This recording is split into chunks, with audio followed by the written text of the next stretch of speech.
Bien, chers frères et sœurs, nous nous retrouvons encore comme Marie au pied de Jésus pour entendre sa voix, sa parole. Aujourd'hui, nous demandons au Seigneur de nous enseigner les bonnes dispositions pour vivre dans la divine volonté, dans la pureté d'intention. Donc nous prions, tout ce que nous faisons ici dans cette méditation, c'est de demander au Seigneur non seulement de nous enseigner, mais aussi de nous donner les bonnes dispositions pour vivre dans sa divine volonté, dans la pureté d'intention. Bonne disposition, intention droite intention ou pureté d'intention, c'est mieux de définir, de se faire, comme j'aime bien le dire, se faire notre lexique pour que nous comprenions dans notre contexte de notre causerie spirituelle. Droiture d'intention, ici, il faut l'entendre dans le sens d'agir avec honnêteté, avec justice, droiture, et être moralement conforme à la vérité des faits et au bien. Ça signifie accomplir le bien pour lui-même. Accomplir le bien pour lui-même, pour le bien. Je fais le bien parce que c'est bien de faire le bien. Mais quand nous prenons la pureté d'intention, nous prenons de l'altitude par rapport à la simple droiture d'intention. Nous montons. Pureté d'intention veut dire vouloir le bien et nos actes pour Dieu, pour sa grandeur, pour sa majesté. Et orienter toute notre activité, mais aussi nos pensées, nos mouvements vers Dieu. La pureté par excellence.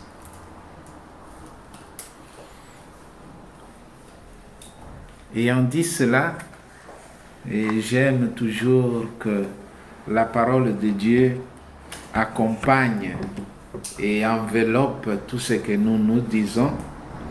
Et je propose pour notre méditation que nous lisions à la lumière de la divine volonté le chapitre 15 de l'Évangile selon Saint Jean.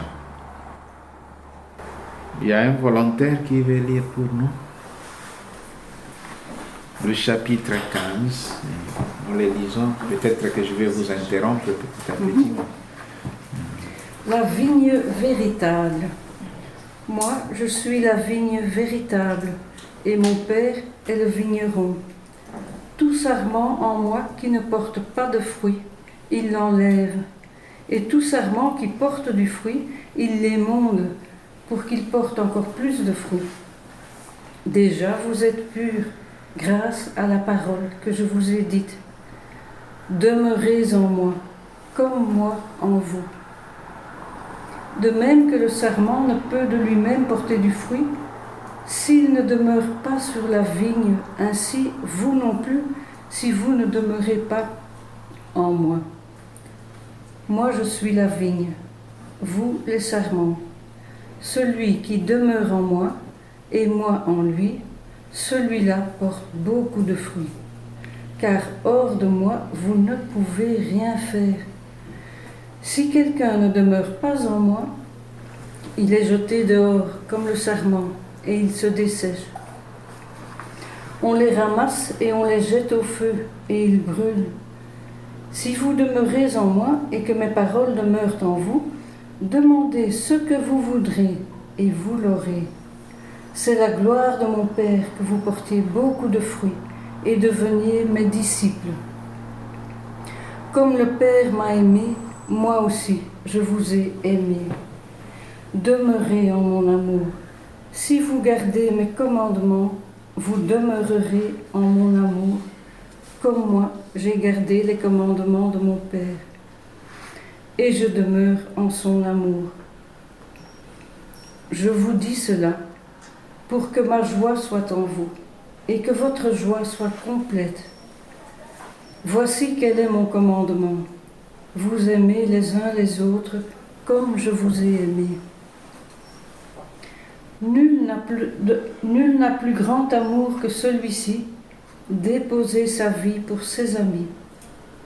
Vous êtes mes amis si vous faites ce que je vous commande. Je ne vous appelle plus serviteur, car le serviteur ne sait pas ce que fait son maître. Mais je vous appelle ami, parce que tout ce que j'ai entendu de mon Père, je vous l'ai fait connaître. Ce n'est pas vous qui m'avez choisi, mais c'est moi qui vous ai choisi et vous ai établi pour que vous alliez et porter du fruit, et que votre fruit demeure, afin que tout ce que vous demanderez au Père en mon nom, il vous le donne. Ce que je vous commande, c'est de vous aimer les uns les autres. Bien, chers frères et sœurs, vivre dans la divine volonté n'est pas seulement accomplir la volonté de Dieu, mais participer de façon active à la vie divine, ou mieux, laisser Dieu vivre en moi. Le Seigneur a dit, si vous vivez en moi et moi en vous, dans l'évangile que nous venons d'entendre. Si vous demeurez en moi et moi en vous. Et il dit, comme le Père m'a aimé, moi je vous ai aimé. Aimez-vous les uns les autres. Donc, cette vie divine qui vient du Père éternel et qui passe par le Fils jusqu'à nous, et cette même vie, ce même amour qui doit régner et orienter la vie de qui vit dans la divine volonté. Cette vocation de vivre dans la divine volonté, cette vie, ces dons précieux, profondément enracinés dans la révélation biblique, exige de l'âme certaines dispositions intérieures. Et quelles sont ces dispositions? L'humilité, l'abandon, une foi vive, l'amour, mais l'amour pur, l'amour avec les A majuscules, et la fusion continuelle de l'âme dans la divine volonté. Notre méditation nous proposera certains extraits du livre du ciel pour nous éclairer, pour nous parler, pour nous initier à vivre ces dispositions et à faire croître en nous ces très bonnes dispositions nécessaires pour une vie correcte et juste dans la divine volonté. Avant cela, j'ai lu un extrait du volume 12, 16 février 1921. Pour entrer dans la divine volonté, il suffit de le vouloir.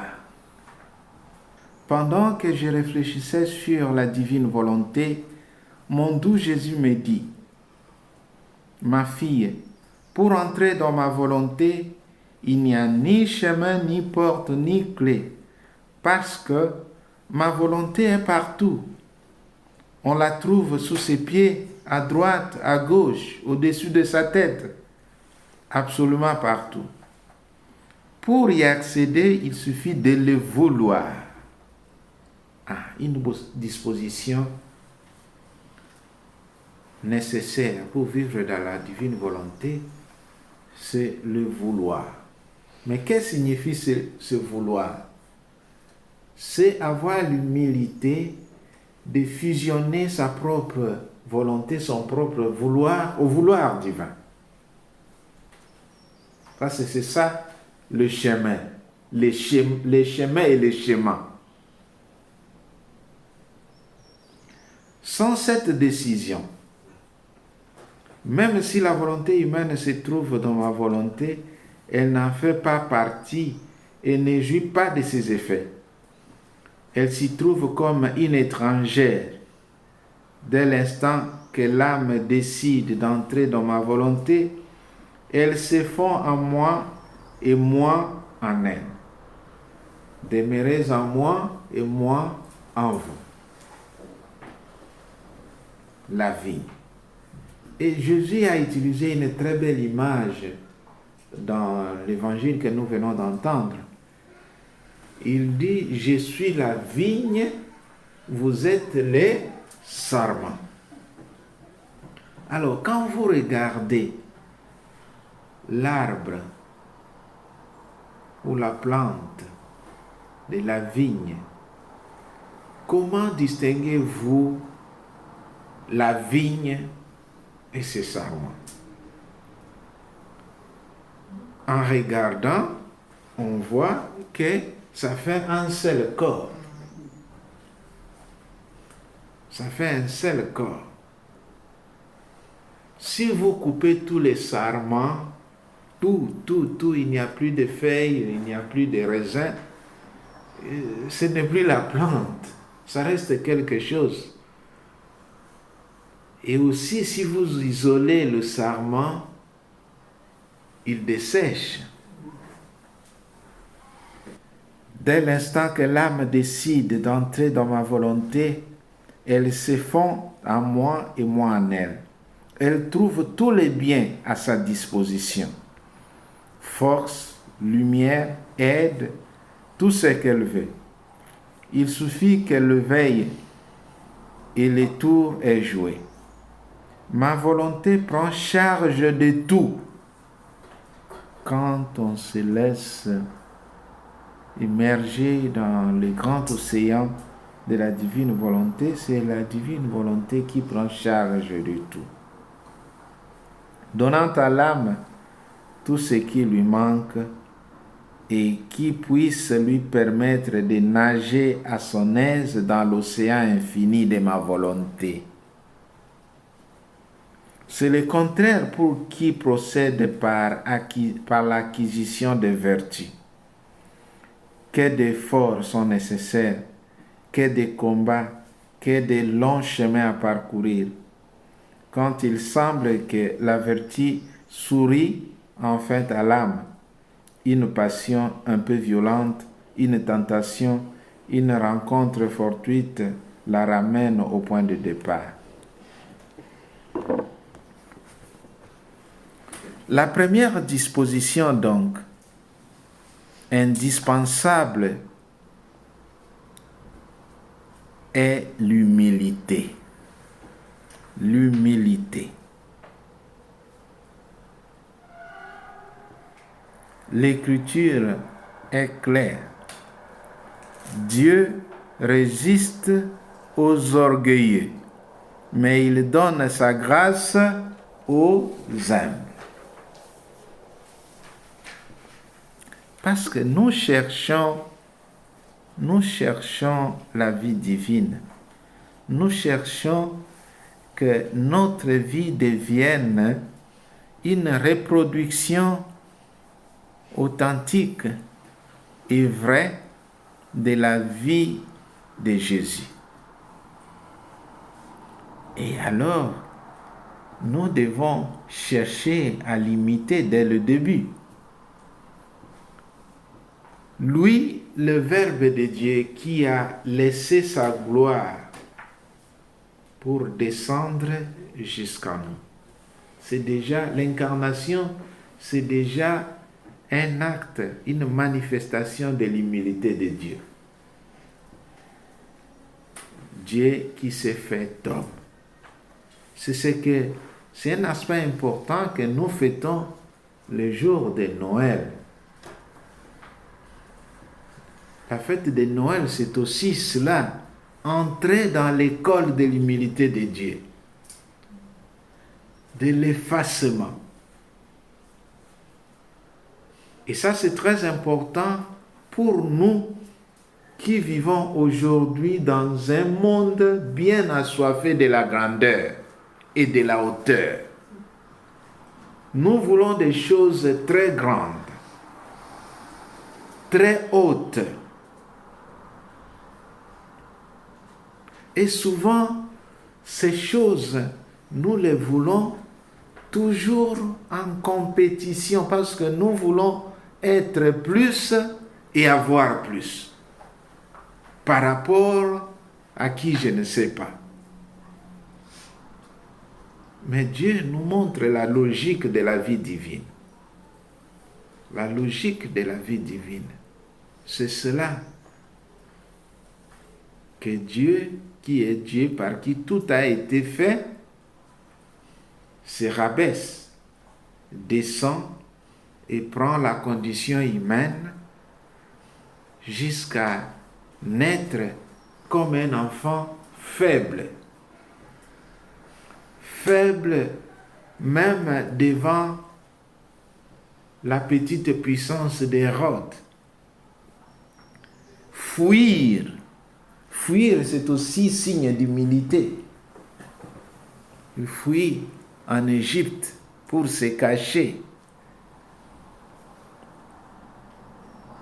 C'est lui qui a fait sortir l'étoile qui a conduit les mages de l'Orient jusqu'à Bethléem.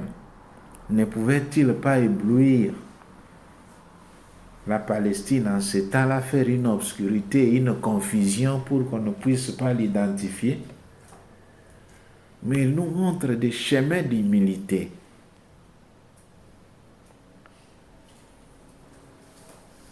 L'âme humble reconnaît qu'elle ne peut rien sans Dieu. En dehors de moi, vous ne pouvez rien faire. On venait de le lire ici. Et ça, c'est une chose très importante dans la vie spirituelle et dans la vie divine. C'est que nous sommes n'est pas le fruit de nos efforts avant tout, mais un don de la grâce divine.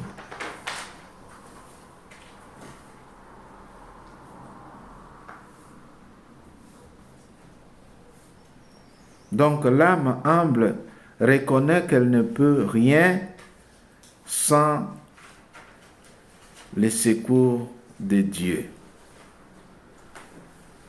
Elle reconnaît qu'elle est une créature totalement dépendante de son Créateur.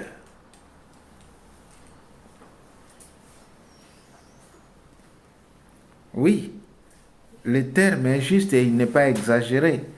Parce qu'il y a des créatures qui se croient indépendants,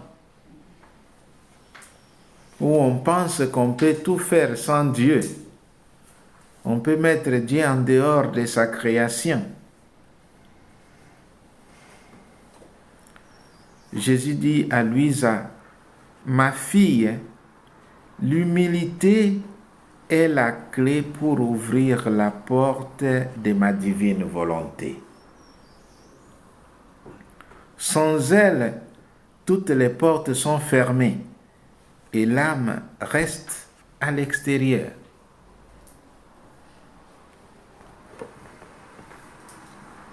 Nous pouvons prendre le volume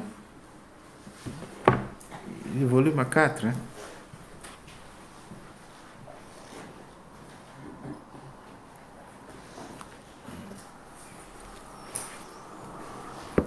Volume 4, 8 octobre 1901.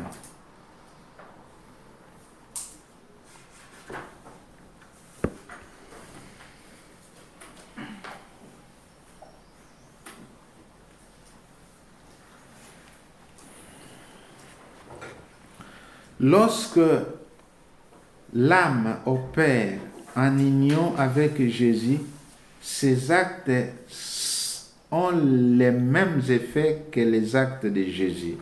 La valeur de l'intention, en fait. Ce matin, j'avais beaucoup de mal à attendre mon adorable Jésus. Pourtant, pendant que je l'attendais, je faisais tout ce que je pouvais pour unir toutes mes actions à l'intérieur de notre Seigneur. J'ai ajouté l'intention de lui donner toute cette gloire et toutes ces réparations qui provenaient de sa très sainte humanité. Pendant que je faisais ainsi, Jésus béni est venu et m'a dit, « Ma fille, lorsque l'âme se sert de mon humanité pour faire tout ce qu'elle fait, ne serait-ce qu'une pensée, une respiration ou un acte quelconque, ces actions sont comme autant de pierres précieuses qui sortent de mon humanité et se présentent devant la divinité. Et puisqu'elles sont produites par le moyen de mon humanité, ces actions ont les mêmes effets que les œuvres que j'accomplissais quand j'étais sur la terre. » J'ai dit, « Ah Seigneur, j'éprouve un certain doute face à ce que tu dis. Comment se peut-il que par une simple intention dans mes actions, même dans les plus petites choses, ces actions produisent de si grands effets? Lorsqu'on examine bien la chose, ces actions sont vraiment des choses de rien, vides. Pourtant, il semble que la seule intention d'unir une action à la tienne uniquement dans le but de te plaire remplit cette action, laquelle tu élèves d'une manière suprême en la faisant paraître comme une chose très grande. » Jésus reprit, « Ah, ma fille, l'action de la créature est vide, même si c'est une grande action. C'est l'union à la mienne dans le simple but de me plaire qui la remplit. » Donc l'union que Jésus nous enseigne ici dans le chapitre 15, selon Saint Jean. Le sarment avec la vigne avec le sarment.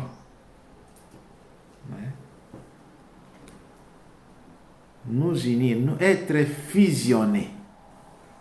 Comme ça, nos raisins deviennent une gloire.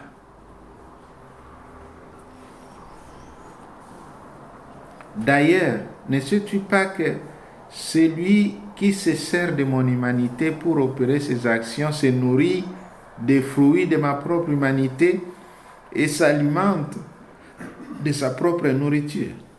Ne sais-tu pas également que c'est la bonne intention qui fait de l'homme un saint et la mauvaise intention qui fait de lui un méchant? Vous vous rappelez ici ce que Jésus a dit. Donc, on peut se sanctifier même au niveau de l'intention, comme on peut aussi se condamner au niveau de l'action. Jésus l'a dit, si quelqu'un regarde une femme avec intention mauvaise, il a déjà commis l'adultère.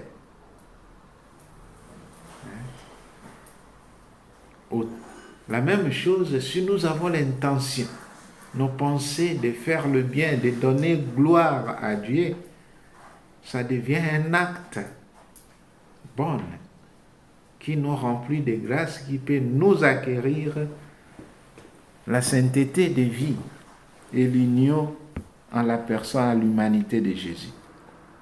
Pendant qu'il disait cela, je voyais à l'intérieur de notre Seigneur un arbre verdoyant, plein de beaux fruits. Et ces âmes qui opéraient pour plaire uniquement à Dieu par le moyen de son humanité. Je le voyais sur cet arbre à l'intérieur de Jésus. Donc, déjà, quand nous développons des pensées bonnes, des intentions droites pour faire le bien, nous entrons au-dedans de cet arbre, de cette vigne qu'est Jésus. Demeurez en moi et moi en vous.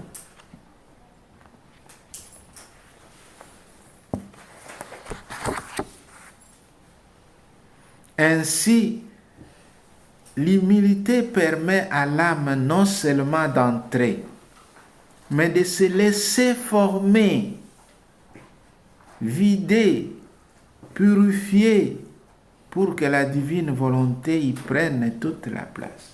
De se laisser former. Nous avons entendu le verbe émonder. Émonder. Et nous entendrons encore plus loin que nous sommes comme des argiles aux mains du potier. Donc, il faut se laisser faire, tailler. Vous voyez cette table. Cette table, qu'est-ce qu'elle est en réalité? Du bois. C'était un arbre dans la brousse. Mais pour arriver ici, nous servir à poser nos livres, vous savez ce qu'il a connu? Il a accepté d'être coupé, taillé, déchiré jusqu'au fond, raboté, soigné, coupé. On lui a donné la forme. Ça, ce n'est pas la forme de bois. Mais pour qu'il soit utile à notre rencontre aujourd'hui, tantôt on l'a chauffé, tantôt on l'a redressé parce qu'il n'était pas droit, tantôt on a mis la colle, tantôt c'est le vernis, tantôt c'est cela. Alors maintenant, cette partie-ci est horizontale, l'autre est verticale, jusqu'à avoir la forme de ce que nous appelons maintenant une table, un bureau utile pour notre rencontre. Une des dispositions nécessaires pour la vie dans la divine volonté, je souligne encore, c'est cette humilité de se laisser émonder, de se laisser tailler, de se laisser faire, de se laisser donner une forme. Que Jésus le menuisier puisse nous donner la forme ou de la chaise, ou de la table, ou de l'escabeau, ou quoi, mais laissons-lui travailler notre vie, notre personne, notre humanité, pour que nous ayons l'image juste de ce qu'il veut que nous soyons.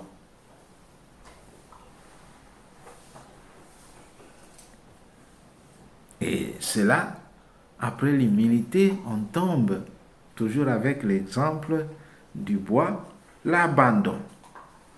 Donc cet arbre s'est abandonné entre les mains des forestiers qui ont coupé l'arbre, des transporteurs qui ont transporté de la forêt jusqu'à la scierie où on tranche les planches, et de là jusqu'au menuisier qui fabrique des meubles, et jusqu'au magasin où on vend des meubles, jusqu'à l'acheteur et jusqu'aux utilisateurs que nous sommes, nous, aujourd'hui, pour cette table. Donc, abandonner passe comme ça. l'abandon total. L'abandon total produit en nous l'union permanente avec la divine volonté.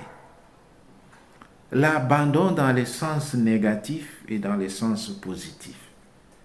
Abandon dans le sens d'abandonner ma propre volonté, soustraire, ça c'est le sens négatif de l'abandon, mais aussi à la fin c'est positif aussi, et m'abandonner maintenant dans les mains de Dieu, de la divine volonté, pour que sa lumière, le soleil de la divine volonté puisse m'embraser, m'éclairer, me réchauffer, me brûler.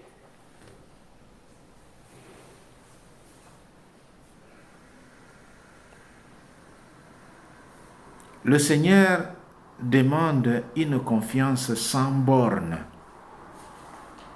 Nous devons faire confiance au Seigneur. Ne pas avoir peur de perdre ce que nous sommes ou ce que nous étions pour devenir ce que Dieu veut que nous soyons et que nous devenions.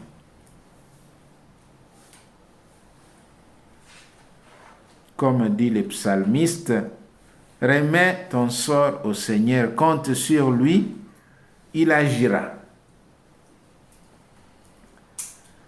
Et notre Dieu, c'est ce qu'il attend de nous.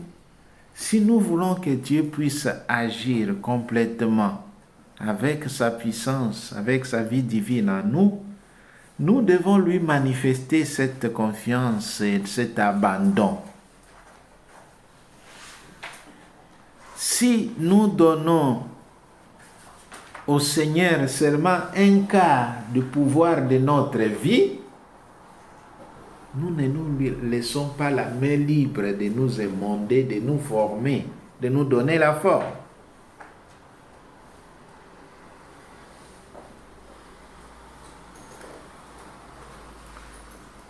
Pourquoi cela? Parce que l'abandon à Dieu détruit l'humain pour faire place au divin. L'abandon dans le sens positif, nous abandonner entre les mains de Dieu, cela détruit l'humain, nos sentiments, nos passions, nos désirs, la concupiscence charnelle, l'excès, le vouloir être plus, le vouloir avoir plus.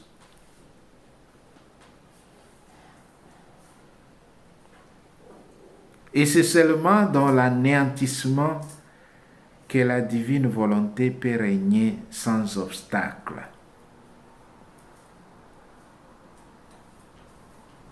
Si nous voulons vivre sans obstacle dans la divine volonté, nous devons nous anéantir. Anéantir ne signifie pas nier sa conscience ou sa personnalité, mais laisser de la place à Dieu. Donner l'autorité à Dieu sur notre vie.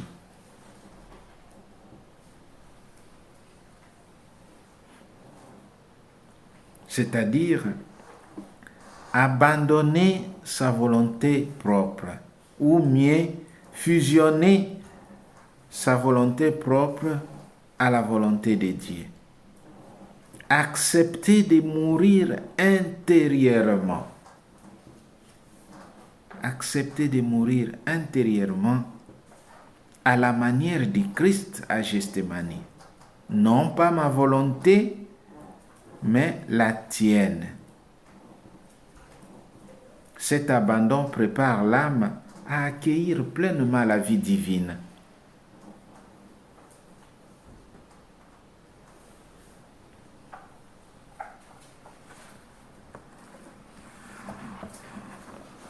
Voyons encore ce texte que nous venons de lire. Moi, je suis la vigne véritable, et mon Père est le vigneron. Tout sarment en moi qui ne porte pas de fruits, il enlève. il enlève. Qui ne portent pas de fruits, des sarments inutiles. La vie divine, la vie dans la divine volonté, c'est une vie de production infinie, d'actes divins. Donc, il faut des actes qui sont faits de fruits, non raisins, pour sanctifier le monde, pour multiplier les raisins des actes divins.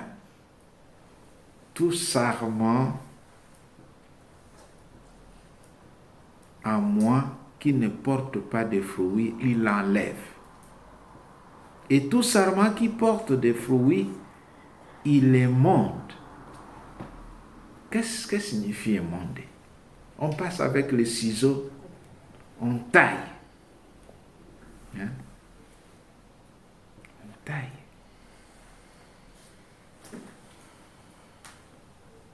Donc, imaginez que ce soit un corps humain, ça saigne, non? Comme si on vous coupait des doigts, des bouts de doigts, la conséquence. Donc, pour dire que quand Dieu veut nous faire entrer, quand nous acceptons de vivre dans la divine volonté, dans la vie de Dieu, nous devons accepter de prendre la forme qui convient à la vie divine. Et tout ce qui a de trop, d'inutile, doit être taillé. Et certainement cela fera un peu de mal, ou même beaucoup de mal, à notre humanité. Mais pas à notre âme. À notre âme, ça ne fait que du bien. Parce que nous avons à lever les poids qui nous empêchaient d'entrer dans la vie de Dieu. Déjà, vous êtes purs grâce à la parole que je vous ai dite. Quelle est cette parole qu'il nous a dite? Que nous portons des fruits, mais nous devons encore être émondés, taillés, accepter de perdre certaines feuilles, des feuilles séchées ou atteintes de maladies, de péchés, pour rester correct, pur, à la dimension de la vraie vigne. Alors pour cela, il dit, demeurez en moi, comme moi en vous. De même que le sarment ne peut de lui-même porter de fruits s'il ne demeure pas sur la vigne, ainsi, vous non plus, si vous ne demeurez pas en moi. Moi, je suis la vigne, vous les serments. Celui qui demeure en moi et moi en lui, celui-là porte beaucoup de fruits. Car hors de moi, vous ne pouvez rien faire. Si quelqu'un demeure en moi, si quelqu'un ne demeure pas en moi, il est jeté dehors comme le serment et il se dessèche. Donc, le fait d'être détaché, le fait de ne pas être fusionné au Christ, nous fait sortir de la vie divine. Donc, ça nous coupe de la vigne, nous devenons ces sarments taillés, coupés, jetés dehors, que la commune va ramasser dans la rue et pour l'amener où on traite les ordures. Vous voulez devenir des ordures? Je ne pense pas. On les ramasse, on les jette au feu et ils brûlent. Voilà. Si vous demeurez en moi et que mes paroles demeurent en vous, demandez ce que vous voudrez et vous l'aurez. C'est la gloire de mon Père que vous portiez beaucoup de fruits et deveniez mes disciples. Comme le Père m'a aimé, moi aussi je vous ai aimé. demeurez en moi, en mon amour. Si vous gardez mes commandements, vous demeurerez dans mon amour. Si vous gardez mes commandements. Comme moi, j'ai gardé les commandements de mon Père et je demeure en son amour. Je vous dis cela pour que ma joie soit en vous et que votre joie soit complète. Si vous gardez mes commandements. Nous sommes les amis du Christ, nous sommes fusionnés dans le Christ si nous gardons ses commandements. La foi ouvre à une intelligence supérieure des choses de Dieu. Non selon la raison humaine, mais dans la sagesse infuse que donne Dieu lui-même. C'est là parce que souvent, nous voulons mesurer tout avec l'intelligence, la conception et la compréhension humaine. Tandis qu'il y a une intelligence de ce monde et il y a aussi une intelligence propre aux enfants de Dieu.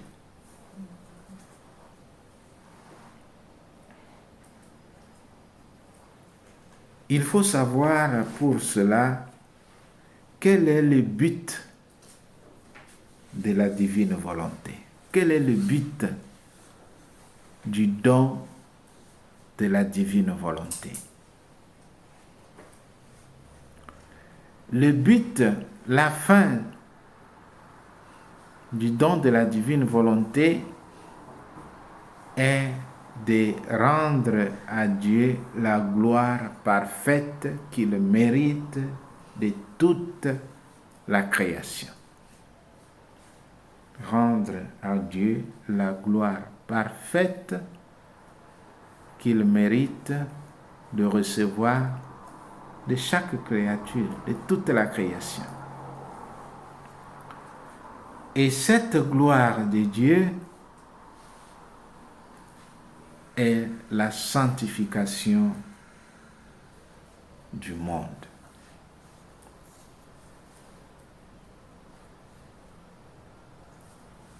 Quand vous faites quelque chose, il faut chercher à savoir pourquoi vous le faites.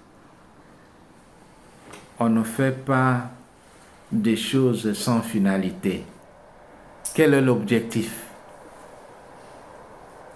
Donc, nous aussi, en cherchant à comprendre, en demandant au Seigneur de nous enseigner des dispositions nécessaires pour vivre dans la divine volonté, nous lui demandons de nous enseigner aussi le pourquoi, l'objectif, le but de ces dons précieux qu'il nous donne. C'est de rendre à Dieu la gloire parfaite qu'il mérite de toute la création. Et cette gloire, si elle est rendue dignement à Dieu, sanctifie le monde. Et elle devient en même temps le fondement de l'établissement de son règne sur la terre comme au ciel. On peut faire une pause?